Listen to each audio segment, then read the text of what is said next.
नमस्कार। आज आपका चैप्टर है वैश्वीकरण। प्यारे विद्यार्थियों, पॉलिटिकल साइंस का ये फर्स्ट बुक का ये लास्ट चैप्टर है। वैश्वीकरण का मतलब क्या है? वैश्वीकरण यानी विश्व का एकीकरण। विश्व का एकीकरण यानी संपूर्ण जो विश्व है ना, वो एक छोटे गांव की तरह हो गया है। तो आज के इस क्लास में हम समझेंगे ये वैश्वीकरण क्यों हुआ, ये वैश्वीकरण के कुछ कारण क्या है, साथ ही साथ वैश्वीकरण के प्रभाव क्या है, भारत पर इसका क्या प्रभाव पड़ा है, भारत में इसका विरोध क्यों हो रहा है। इन सारी चीजों को हम कवर करने वाले हैं। आइए एक एक करके हम इन सभी को देखते हैं।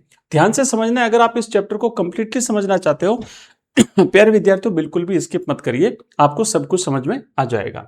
तो सबसे पहले तो हम समझेंगे कि वैश्वीकरण की बुनियादी समझ और विभिन्न उदाहरण। भाई, हमने क्या देखा कि वैश्वीकरण का मतलब होता है विश्व का एकीकरण। जैसे फॉर एग्जांपल अगर हम समझे कि आपका गांव है, तो आपके गांव में अगर आपको किसी चीज की आवश्यकता है, आपके गांव में अलग अलग चीजें उपलब्ध है ना, किसी के दुकान पे कौन सी चीज, किसी के दुकान पे, या फिर मान लीजिए आपके गांव में कोई चीजें बनती हैं, तो आप जाएंगे वहां से आइटम लेके आएंगे और आप उसका उपभोग करेंगे।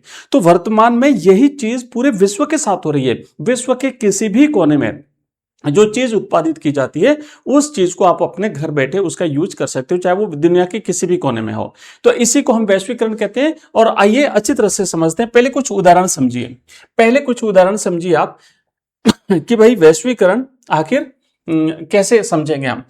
परिघटना, ये एक परिघटना है। परिघटना का मतलब क्या होता है कि समाज या विश्व में व्यापक स्तर पर होने वाली कोई घटना या प्रक्रिया, यानी विश्व के किसी भी देश में कुछ उत्पादन होता है, चाहे वो वस्तु हो, सेवा हो, या फिर किसी भी चीज का, तो वो उसका उपभोग या उसका जो यूज है वो दुनिया के किसी भी कोने में किया जा सकता है। एक पूरी घटना है, इसे विस्तृत लेवल पर हो रही है, पूरे विश्व स्तर पर हो रही है, इसलिए हम इसे एक परिघटना कहते हैं। ठीक है। अख्तियार करना और असीमित प्रवाह का मतलब होता है विभिन्न देशों के बीच में असमान रूप से होने वाला लेन देन या प्रवाह। अब समझेंगे, कुछ उदाहरण समझो ताकि आपको इजीली समझ में आ जाए कि वास्तव में वैश्वीकरण क्या है। तो यहाँ पे कुछ उदाहरण जो आपके पाठ्य पुस्तक में दिए हुआ, वही उदाहरण हम लेंगे और बहुत ही इजी तरीके से हम देखेंगे कि पहला उदाहरण है वो जनार्दन का उदाहरण है, सेवाओं का वैश्वीकरण। अब समझिए कि जो सेवा है एक देश से दूसरे देश में कैसे पहुंच रही है। जनार्दन एक कॉल सेंटर में काम करता है, जहां वह रात भर काम करता है, जो वास्तव में अमेरिका में दिन का समय होता है, क्योंकि विश्व के विभिन्न भागों में दिन और रात में बहुत ज्यादा अंतर होता है। अब चूंकि जनार्दन रात में काम करता है, हमारे यहां तो रात है लेकिन वहां तो दिन है ना, वहां तो लोग जाग रहे हैं ना, वहां तो लोग अपने अपने दैनिक जो कार्य है वो निपटा रहे हैं ना। तो अब यहां बैठा व्यक्ति वहां पर अपनी सेवाएं दे रहा है। आप समझ पा रहे हैं। वह अपने विदेशी ग्राहकों से बात करने के लिए नया नाम जॉन और नया लहजा अपनाता है और अमेरिकी कैलेंडर के अनुसार छुट्टियां मनाता है। यह सेवाओं के तीव्र वैश्विक आदान प्रदान का प्रत्यक्ष प्रमाण है। आप समझ रहे हो, इसे हम सेवाओं का वैश्वीकरण कहेंगे। यानी यहां बैठा व्यक्ति, इंडिया में बैठा व्यक्ति अमेरिका में अपनी सेवाएं दे रहा है। यह वैश्वीकरण का ही तो प्रभाव है, यह वैश्वीकरण की वजह से ही तो हो पा रहा है। आइए कुछ और उदाहरण समझते हैं। रामधारी का उदाहरण देखिए। यहां पे रामधारी के उदाहरण से हम वस्तुओं के प्रभाव की बात करेंगे कि रामधारी अपनी बेटी के जन्मदिन के लिए चीन में बनी साइकिल और अमेरिका में बनी प्रसिद्ध बार्बी डॉल खरीदता है। यह दर्शाता है कि वैश्वीकरण के कारण विश्व के किसी एक हिस्से में बनी वस्तुएं दूसरे देशों के बाजारों में आसानी से उपलब्ध हो जाती है। यह वस्तुओं का वैश्वीकरण है। वैश्वीकरण यानी विश्व का एकीकरण। आप समझिए प्यारे बच्चों, बहुत इजी तरीके से मैं आपको समझा रहा हूं। एक और उदाहरण लेते हैं हम, सारिका का उदाहरण, अवसर और मूल्य द्वंद्व। प्यारे बच्चों, सारिका अपने परिवार की पहली शिक्षित लड़की है जो स्वतंत्र कैरियर की शुरुआत करती है। हालांकि उसके कुछ रिश्तेदार इसका विरोध करते हैं, लेकिन नई पीढ़ी के युवाओं के सामने मौजूद नए अवसर उसकी इस आत्मनिर्भरता को व्यापक स्वीकृति दिलाते हैं। अब देखो, अब आपको समझ में आ गया होगा कि ये जो वैश्वीकरण है, इस वैश्वीकरण के बहुत सारे फायदे हैं, बट इसके कुछ नकारात्मक पहलू भी हैं। बच्चों ध्यान दो, वैश्वीकरण के नकारात्मक पहलू क्या है। किसानों द्वारा बहुराष्ट्रीय कंपनियों से खरीदे गए महंगे बीजों के कारण फसल बर्बाद होने पर आत्महत्या करना, क्योंकि जो बहुराष्ट्रीय कंपनियां हैं ना, विश्व स्तर पर जो बीजों का आयात करती हैं, निर्यात करती हैं, अब किसान उस बीजों को खरीदते हैं। चूंकि विश्व स्तर की बात है, ये बीज बड़े महंगे होते हैं, और अगर मान लीजिए वो फसल फेल हो जाए, है ना, वो बीज फेल हो जाए, तो किसान के पास में और कोई चारा नहीं बचता है। खुदरा दुकानदारों का ये डर कि बड़ी बहुराष्ट्रीय कंपनियां आने से उनकी आजीविका छीन जाएगी। जैसे अगर हम बात करें, अभी ई कॉमर्स कंपनियां बहुत सारी आ गई, फ्लिपकार्ट है, अमेजन है ना, बहुत सारी, मीशो विशो। अब देखो, जब सामान डायरेक्ट ऑनलाइन घर तक पहुंच रहा है तो जो दुकानदार है ना, उनका करियर बर्बाद हो रहा है। और पश्चिमी परिधानों के कारण कॉलेज की छात्राओं को धमकी मिलना, ये उदाहरण सिद्ध करते हैं कि वैश्वीकरण के प्रभाव हमेशा सकारात्मक ही नहीं होते। हालांकि हम आगे इसके जो प्रभाव है विस्तार से जानेंगे, बट दोनों पहलू हैं भाई, कुछ सुविधाएं भी हैं, कुछ नुकसान भी हैं। बहुदिशात्मक प्रभाव, ये उदाहरण स्पष्ट करते हैं कि वैश्वीकरण का प्रभाव केवल अमीर देशों से गरीब देशों की तरफ ही नहीं होता, बल्कि यह एक बहुदिशात्मक और जटिल प्रक्रिया है। भाई ऐसा ही नहीं है कि अमेरिका, ब्रिटेन, फ्रांस यानी यूरोपीय कंट्रीज का प्रभाव हमारे ऊपर पड़ रहा है, ऐसा नहीं है। हमारे यहाँ की चीजें भी तो वहां जा रही है, हमारे यहाँ की वस्तुएं, हमारे यहाँ की सेवाएं भी तो वहां जा रही है। तो ये बहुदिशात्मक है, यानी सभी दिशाओं से हो रहा है। अब बात करते हैं पॉइंट नंबर 2, वैश्वीकरण की अवधारणा और इसके विभिन्न आयाम। वैश्वीकरण के आयामों को समझेंगे।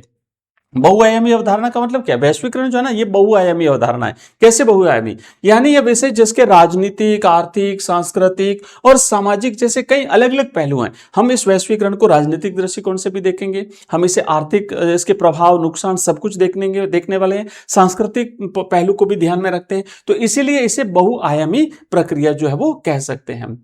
इसके अलावा पारस्परिक जुड़ाव की बात करें तो विश्व के विभिन्न हिस्सों के समाजों और लोगों का आपस में गहरे स्तर पर जुड़ जाना, यानी विश्व के विभिन्न समुदाय, विश्व के विभिन्न लोग, विश्व के विभिन्न राष्ट्र, विश्व के विभिन्न संस्कृतियों के लोग जो है वो जुड़ पाए हैं। ये सब वैश्वीकरण के कारण ही हो पाया है। अदरवाइज अमेरिका में क्या होता हमें क्या पता। आजकल तो छोटे छोटे गांवों तक, विश्व के विभिन्न देशों के गांवों या ढाणियों में जो चीजें होती है वो विश्व स्तर पर पता चल जाती है। ये वैश्वीकरण का ही प्रभाव है। चलिए इसको समझने के लिए इसका मूल जो तत्व है, उस मूल प्रवाह तत्व की बात करें, कोर कॉन्सेप्ट ऑफ फ्लो की बात करें। वैश्वीकरण की बुनियादी बात विभिन्न प्रकार के प्रवाहों की निरंतरता में, इस बात का ध्यान देना, ये जो विभिन्न प्रकार के प्रवाहों की निरंतरता ना, इसको समझो, प्रवाहों की निरंतरता मतलब बनी रहे, ये प्रवाह जो है वो बने रहे। जैसे सेवा तो सेवा लगातार मिलती रहे, वस्तु तो वस्तु विश्व के विभिन्न देशों में लगातार जो है वो मिलती रहे। ये प्रवाह मुख्य रूप से 4 रूपों में काम करते हैं। अब यहां से आपका प्रश्न बनेगा, 4 वो रूप कौन कौन से हैं जिससे हमें पता चलेगा कि वैश्वीकरण जो है वो हो रहा है। पहला तो है विचारों का प्रवाह। ध्यान देना बच्चों, विश्व के एक हिस्से से दूसरे हिस्से में नए विचारों और दृष्टिकोणों का तेजी से पहुंचना, ये एक वैश्वीकरण का प्रमुख तत्व है। दूसरा तत्व है वो है पूंजी का प्रवाह। निवेशकों के द्वारा अपनी पूंजी को अपने देश के बजाय दुनिया के दूसरे देशों, विशेष करके विकासशील देशों में अधिक लाभ कमाने के लिए निवेश करना। जैसे धनवान देशों के जो पूंजीपति होते हैं वो चीन में है, भारत में है, अपनी पूंजी लगाते हैं, यहाँ पे बड़े बड़े संयंत्र लगाते हैं, अपना निवेश करते हैं, है ना, यहाँ पे, क्योंकि यहाँ पे सस्ता, एक तो सस्ता श्रमिक मिल जाता है, इसके अलावा जो वस्तुएं जब उनकी बिकेगी तो यहाँ पे उनको मुनाफा ज्यादा होगा। तो इसीलिए ये एक प्रवाह, पूंजी का प्रवाह इसे हम कहते हैं, यानी वहां से पैसा यहाँ लगाया जाता है तो वहां का पैसा यहाँ रहा, इसे पूंजी का प्रवाह कहते हैं। नेक्स्ट हमारा अगला जो पॉइंट है प्यारे बच्चों, ध्यान देना, इस वैश्वीकरण का जो तीसरा पहलू है वो है वस्तुओं का प्रवाह, यानी देशों के बीच व्यापार में आने वाली विभिन्न बाधाओं का कम होना और वस्तुओं का सीमा पार निर्बाध आवागमन होना। प्रत्येक राष्ट्र चाहता है कि हमारा उस देश के साथ ज्यादा व्यापार हो ताकि हमें ज्यादा फायदा हो, मतलब हर राष्ट्र ये चाहता है। तो फिर वो क्या करते हैं कि अब जो नियम है उन नियमों में ढील देते हैं, और ढील देने से फिर वहां का पैसा हमारे यहाँ पे आएगा, वहां की वस्तुएं हमारे यहाँ पे आएगी, हमारी वस्तुएं वहां जाएगी। तो ऐसे एक राष्ट्र दूसरे राष्ट्र के साथ अपने व्यापार को बढ़ाने की पूरी प्रयास जो है वो करता है। और चौथा जो पॉइंट है वो है लोगों का प्रवाह। न केवल वस्तु, न केवल सेवा, लेकिन जो लोगों का प्रवाह है उसको भी बेहतर बनाने का प्रयास किया जाता है। बेहतर रोजगार, शिक्षा और अनुकूल आजीविका की तलाश में लोगों का विश्व के विभिन्न हिस्सों में आना जाना भी इसी वैश्वीकरण के अंतर्गत आता है। जैसे हमारे यहाँ से बहुत सारे जो स्टूडेंट्स हैं एमबीबीएस करने के लिए विदेशों में जाते हैं, है ना, या फिर अमेरिका में अपनी पढ़ाई करने के लिए जाते हैं। और इसी प्रकार हमारे आस पड़ोस के जो इंडिया के आसपास के जो राष्ट्र हैं वहां के लोग हमारे यहाँ भी आते हैं, कोई इलाज कराना आता है, कोई कैसे आता है। इस प्रकार लोगों का जो है वो एक दूसरे देश की सेवाओं का उपभोग करने के लिए, विभिन्न बेहतर अवसरों के लिए जो है वो जाना आना होता है। अब है विश्वव्यापी पारस्परिक जुड़ाव। इन प्रवाहों की निरंतरता से जो वैश्विक जुड़ाव पैदा होता है और लगातार बना रहता है, उसे ही वैश्वीकरण की मुख्य पहचान माना जाता है। अब पता चला ना कि इससे क्या होता है, संपूर्ण विश्व आपस में जुड़ गया, विश्व के विभिन्न राष्ट्रों के लोग आपस में जुड़ गए और यह जुड़ाव लगातार बना रहता है। इसे ही वैश्वीकरण कहते हैं। आया समझ में? बहुआयामी परिघटना का सच। यह सोचना भारी भूल है कि वैश्वीकरण केवल एक आर्थिक परिघटना है। मतलब केवल यही नहीं कि खाली पैसे के लिए, मुनाफा कमाने के लिए वैश्वीकरण होता है। इसके राजनीतिक, आर्थिक और सांस्कृतिक आयाम है और इन तीनों के बीच बारीक अंतर को समझा जाना चाहिए। आइए इसके विषम प्रभाव को भी देखें, इसके अनइवन इंपैक्ट को भी हम जानेंगे। वैश्वीकरण का असर दुनिया के सभी समाजों पर एक समान नहीं होता है। ध्यान देना, ऐसा नहीं कि सभी को बराबर उसका फायदा होता हो, सभी को बराबर उसका समान जो है वो क्या कहते हैं उसका प्रभाव पड़ता हो, नहीं। यह समाज के एक हिस्से को दूसरे हिस्से की तुलना में और एक देश को दूसरे देश की तुलना में काफी अलग ढंग से प्रभावित करता है। ठीक है, क्योंकि इसमें इसके बहुत सारे पहलू होते हैं, बहुत सारे कारण होते हैं। अब हम बात करेंगे वैश्वीकरण के उदय के प्रमुख कारण। भाई ये क्यों उदय इसका कैसे हुआ, ये वैश्वीकरण हुआ कैसे, विश्व एक कैसे हुआ, और जो विभिन्न इसके पहलू हमने बात करी है ना, उन सारी चीजों पर भी बात करेंगे। पर पहले इस वैश्वीकरण के उदय के कारण जानेंगे। बच्चों यहां से प्रश्न बन सकता है, छोटा प्रश्न और ऑब्जेक्टिव टाइप के प्रश्न, और ये जो चैप्टर जब कंप्लीट होगा तो मैं इसके प्रश्न भी आपको करा दूंगा ताकि आपको सारी चीजें समझ में आ जाए।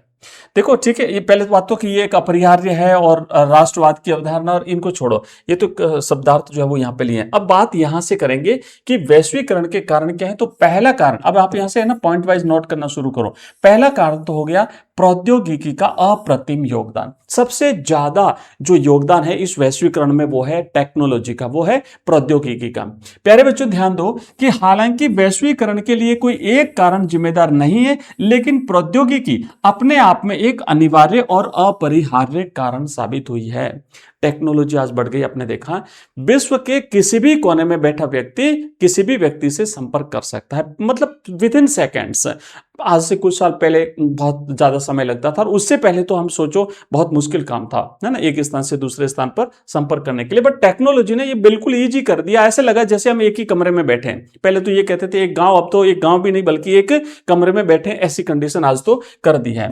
संचार क्रांति का असर, टेलीग्राम, टेलीफोन, माइक्रोचिप और आधुनिक इंटरनेट के नवीनतम आविष्कारों ने विश्व के विभिन्न भागों के बीच संसार व्यवस्था को पूरी तरह से बदल दिया है। आया समझ में? तो पहला टेक्नोलॉजी, दूसरा है संचार क्रांति, तीसरा पॉइंट आपको ध्यान देना है सोचने के तरीकों में बदलाव।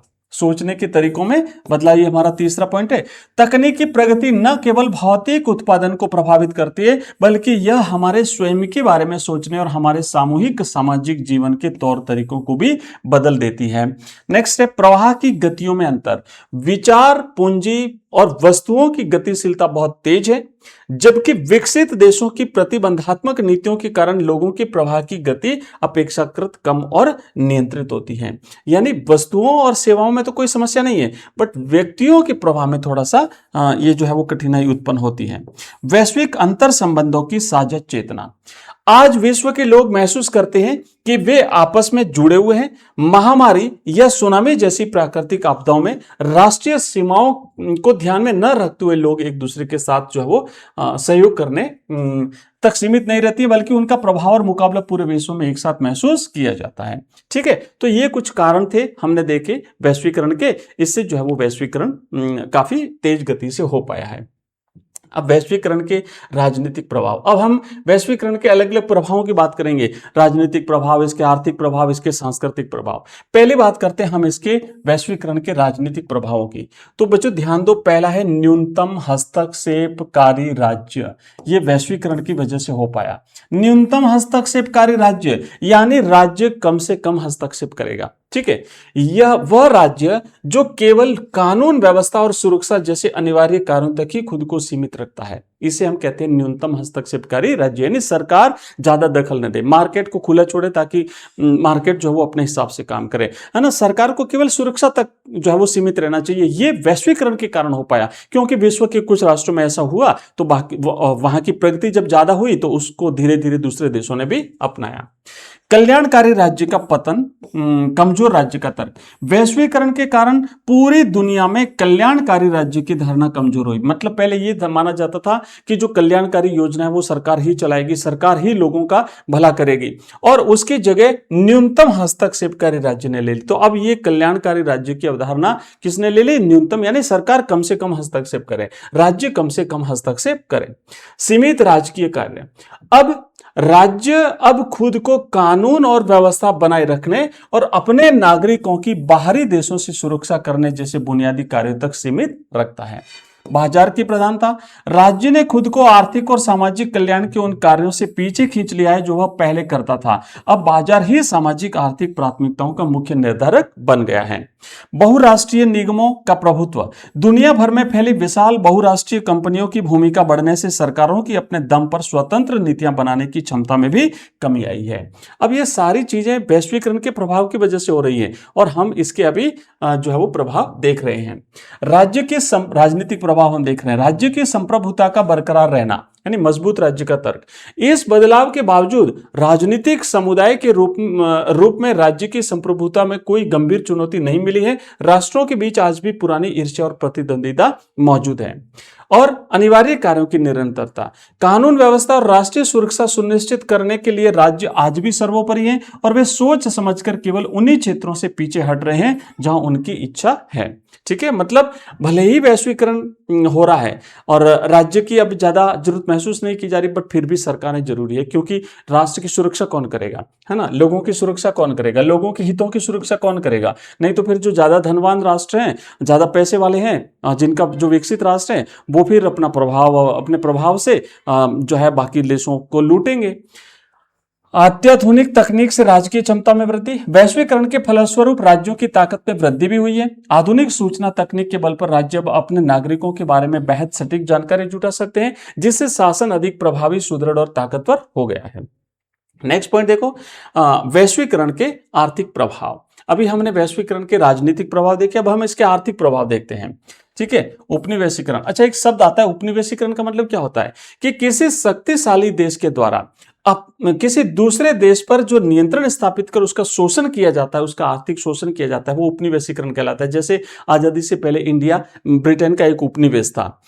सामाजिक सुरक्षा कवच की बात करें, समाज के कमजोर और गरीब लोगों को आर्थिक झटकों से बचाने के लिए सरकार द्वारा की जाने वाली बुनियादी सुविधाएं जैसे मुफ्त शिक्षा, स्वास्थ्य, राशन, ठीक है, ये इसका एक सामाजिक सुरक्षा कवच हम मान सकते हैं। चलो, आर्थिक प्रभाव में भारी तेजी। अब हम जो वैश्वीकरण के आर्थिक प्रभाव देख रहे हैं ना, तो आर्थिक प्रभाव में सबसे पहला पॉइंट आता है हमारा आर्थिक प्रभावों में भारी तेजी। आर्थिक वैश्वीकरण के तहत दुनिया के देशों के बीच में वस्तुओं, सेवाओं, विचारों और पूंजी के प्रवाह में ऐतिहासिक वृद्धि हुई है। बहुत ज्यादा तीव्र गति से इस सेवाओं का, वस्तुओं का, पूंजी का प्रवाह जो है वो बढ़ा है। फिर आता है व्यापारिक प्रतिबंधों में ढील। अब धीरे धीरे क्या हो रहा है, इस वैश्वीकरण के कारण विभिन्न देशों द्वारा आयात किए जाने वाले सामानों पर से शुल्क और कड़े प्रतिबंध काफी कम कर दिए गए। हालांकि अभी पिछले कुछ सालों से अमेरिका ने इसमें थोड़ा सा परिवर्तन हुआ है, लगातार वो जो है वो टैरिफ लगा रहे हैं विश्व के विभिन्न देशों पर, बट बाकी जो राष्ट्र ना वो इसमें ढील दे रहे हैं ताकि उससे साथ उनके व्यापार बढ़ता जाए, जिससे वैश्विक व्यापार का दायरा बढ़ा है। नेक्स्ट है पूंजी का खुली सीमाओं में निवेश। अमीर देशों के निवेशक अब विकासशील देशों में बेझिझक निवेश कर रहे हैं, क्योंकि वहां उन्हें सस्ता श्रम और प्रचुर संसाधन मिलते हैं, जिससे उनका मुनाफा बढ़ता है। श्रमिकों की आवाजाही पर प्रतिबंध, यानी वीजा नीतियां। जहां वस्तुओं और पूंजी की आवाजाही पर से प्रतिबंध हटाए गए हैं, वहीं विकसित देशों ने सख्त वीजा नीतियों के माध्यम से विकासशील देशों के श्रमिकों के आने पर कड़े प्रतिबंध लगाए हैं, ताकि उनके अपने नागरिकों की नौकरियां बची रहे। इसके बाद देखेंगे तीव्र वैचारिक विभाजन। अब आलोचकों का तर्क है। आलोचकों का मानना है कि आर्थिक वैश्वीकरण से आबादी के एक बहुत छोटे और अमीर हिस्से को ही लाभ हो रहा है। है ना, जो गरीब विकासशील राष्ट्र उनको विशेष लाभ नहीं हो रहा है, जबकि शिक्षा, स्वास्थ्य और स्वच्छता के लिए सरकार पर निर्भर रहने वाले गरीब लोग और अधिक बदहाल हो रहे हैं। ऐसा तर्क जो वो देते हैं। विश्व का पुनः औपनिवेशीकरण।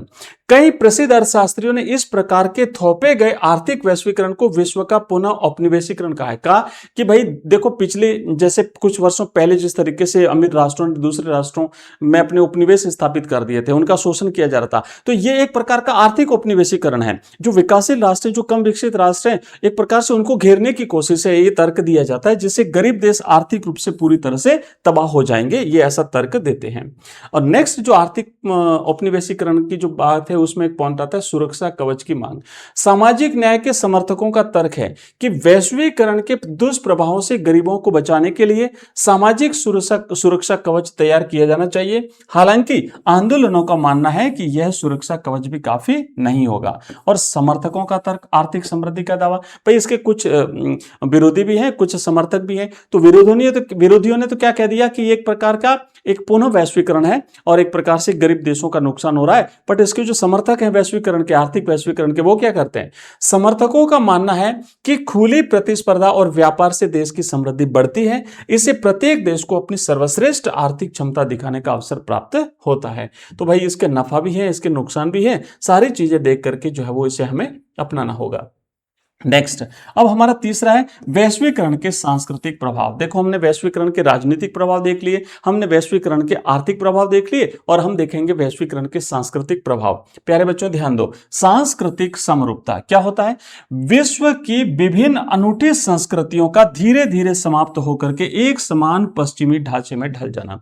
जैसे हमारे यहाँ का जो पहनावा है, हमारे यहाँ पे जो पश्चिमी जो सांस्कृतिक बहुत सारे प्रभाव आए, जैसे संगीत में देखें, है ना, जो वीडियो वगैरह, मतलब इस प्रकार का जो वहां वो चीजें होती थी वो आज हमारे यहाँ पे होने लगी है। तो ये सांस्कृतिक प्रभाव के कारण हो रहा है, और विश्व का जो पश्चिमी संस्कृति है वो हमारे यहाँ पे धीरे धीरे अपनी पैठ बढ़ा रही है।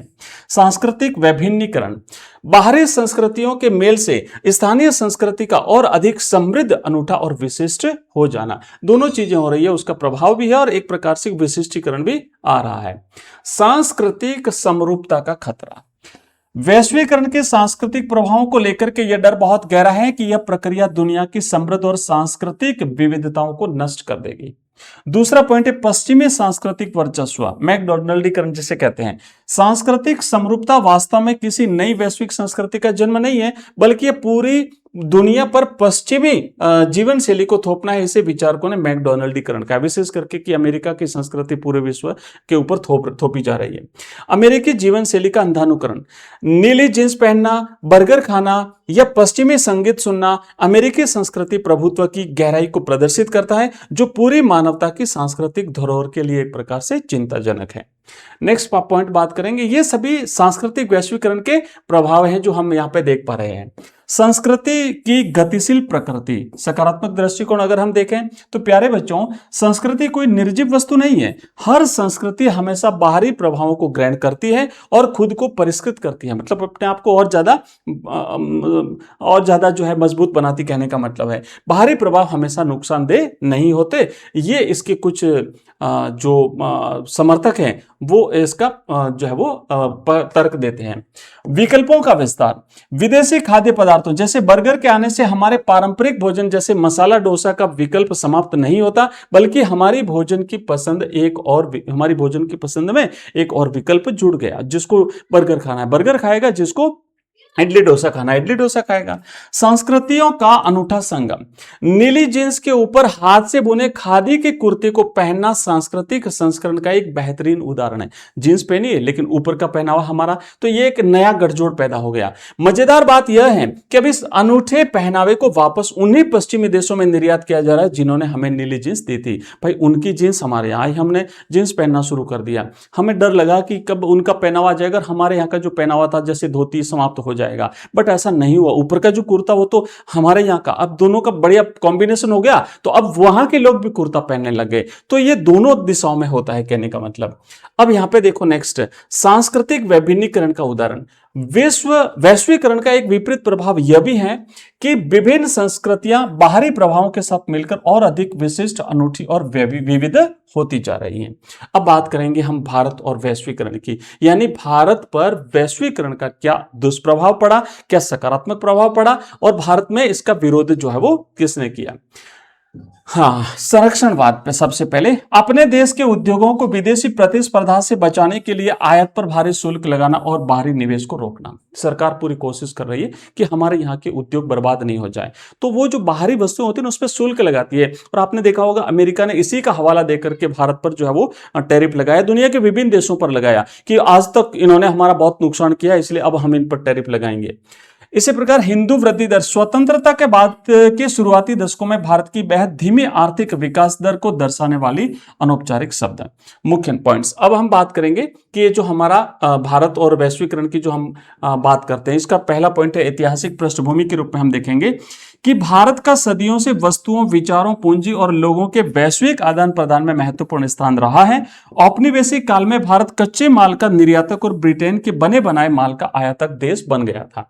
हालांकि भारत के लिए नुकसानदायक था, पर यह चीजें उस समय से हो रही है। ऐसा नहीं है कि अभी वैश्वीकरण के शुरू होने के बाद 1991 के बाद हुआ, ऐसा नहीं है। आजादी के बाद आत्मनिर्भरता और संरक्षणवाद। औपनिवेशिक अनुभवों से सीख लेते हुए भारत सरकार ने आजादी के बाद बाहरी व्यापार पर प्रतिबंध लगा दिए ताकि घरेलू उत्पादक खुद सामान बनाना सीख सके और देश आत्मनिर्भर बने। भाई जो हमारे यहाँ से पहले जब अंग्रेजों की सरकार थी यहाँ पे, तो जो कच्चा माल विदेशों को निर्यात किया जाता था, उनका बनाया माल हमारे यहाँ पे आता था और उसको सरकार ने आजादी के बाद क्या कर दिया भाई, प्रतिबंध लगा दिया। संरक्षणवाद की सीमाएं और समस्याएं। इस संरक्षणवादी नीति भाई अब कि हम ही माल बनाएंगे, हम ही बेचेंगे, इससे हमारे यहाँ के उद्योग विकसित हो जाएंगे, तो इसे संरक्षणवादी नीति कहते हैं। इसके कारण देश की आर्थिक विकास दर बेहद धीमी रही। क्यों? क्योंकि विदेशी पूंजी यहां पे नहीं आ पाई, हमारा जो माल था वो विदेशों में नहीं जा पाया। साथ ही प्राथमिक शिक्षा, स्वास्थ्य और आवास जैसे बुनियादी सामाजिक कल्याण के क्षेत्रों में की भी भारी अनदेखी की गई। 1991 के आर्थिक सुधार की अगर हम बात करें प्यारे बच्चों, ध्यान देना, यहीं से हमारे देश की दशा और दिशा बदल जाती है। 1991 में गंभीर वित्तीय संकट से उबरने और आर्थिक विकास की ऊंची दर हासिल करने के लिए भारत में आर्थिक सुधारों, जिसे उदारीकरण, निजीकरण और वैश्वीकरण कहते हैं हम इसे, एलपीजी, लिबरलाइजेशन, प्राइवेटाइजेशन और ग्लोबलाइजेशन, है ना, इसकी शुरुआत होती है। वैश्विक बाजार से जुड़ाव। इन सुधारों के तहत विदेशी निवेश की बाधाएं हटाई गई और व्यापारिक प्रतिबंधों को समाप्त कर भारतीय अर्थव्यवस्था को वैश्विक बाजार के साथ मजबूती से जोड़ दिया गया। इस महत्वपूर्ण पॉइंट को आप जरूर ध्यान दें, यहां से प्रश्न जो है वो बनेंगे। अब वैश्वीकरण का वैश्विक प्रतिरोध, विश्व स्तर पर इसका विरोध भी होता है, विश्व के अलग अलग राष्ट्रों में इसका विरोध होता है। कुछ शब्द आते हैं, यहां पे एक शब्द आया है नव उदारवाद। मुक्त बाजार, निजीकरण और न्यूनतम सरकारी नियंत्रण की वकालत करने वाली आर्थिक विचारधारा है, इसे हम क्या कहते हैं, नव उदारवाद कहते हैं। यानी बाजार को फ्री छोड़ दिया जाए, जो ज्यादा बेहतर चीज होगी वो ज्यादा बिकेगी, कहने का मतलब है, ठीक है। निजीकरण किया जाए, न्यूनतम सरकारी हस्तक्षेप, सरकार इसमें जो है वो हस्तक्षेप नहीं करे। वैश्विक नेटवर्क, विभिन्न देशों के समान विचारधारा वाले लोगों का आपसी डिजिटल और सामाजिक जुड़ाव। अब इसको हम समझेंगे, वैश्विक जो विरोध है इसको हम समझेंगे। वामपंथी आलोचनाओं का आधार।